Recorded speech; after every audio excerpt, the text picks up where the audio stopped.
Monsieur le Premier ministre, vous avez annoncé une nouvelle réforme de l'assurance chômage, avec l'espoir que la séance de questions au Premier ministre soit, contrairement à la séance de questions au gouvernement, une véritable séance de réponse aux députés. Je poserai deux questions directes. Y a-t-il, selon vous, un lien entre le niveau d'indemnisation du chômage et le niveau du chômage lui-même? Ensuite, y a-t-il assez d'emplois pérennes non pourvus pour le nombre de demandeurs d'emploi en France? Beaucoup d'études qui sont réalisées montrent qu'après 12 mois, la réalité c'est que les chances de retrouver un emploi sont beaucoup plus faibles. À partir de là, il y a différents leviers sur lesquels vous pouvez agir. Il y a la durée d'affiliation, le nombre de mois que vous devez avoir travaillé sur les 2 dernières années. Il y a la durée d'indemnisation, le temps pendant lequel vous êtes indemnisé. Et ensuite, il y a le niveau des indemnisations et la dégressivité qui peut être mise en place. J'ai moi-même dit que sur le niveau des indemnisations, cette piste n'avait pas ma préférence. Il y a une réforme récente qui a été mise en place en la matière.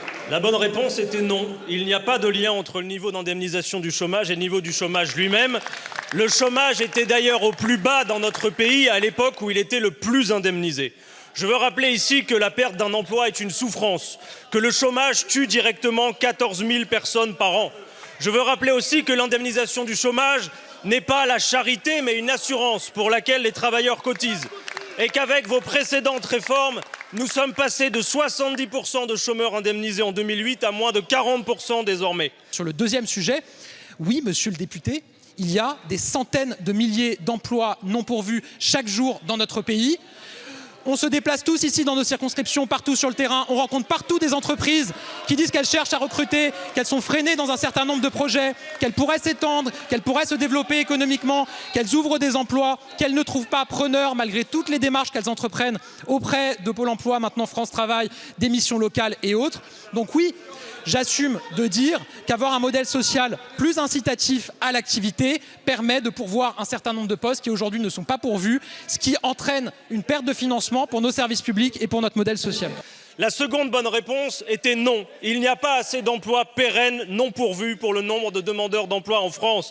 Il y a environ un emploi non pourvu pour 22 demandeurs d'emploi disponibles. Vous pourrez donc atteindre des statistiques alléchantes du chômage à coup de radiation, de contrats d'apprentissage, de subventions, d'explosion des contrats de courte durée.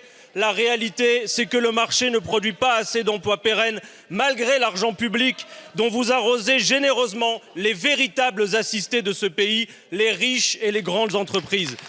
Vous ne cessez de répéter que le travail doit mieux payer que l'inactivité. Mais comme avec vos nouveaux amis de l'extrême droite, vous refusez l'augmentation des salaires, pour creuser l'écart entre ceux qui sont en emploi et les autres, vous appauvrissez ceux qui sont le plus en difficulté.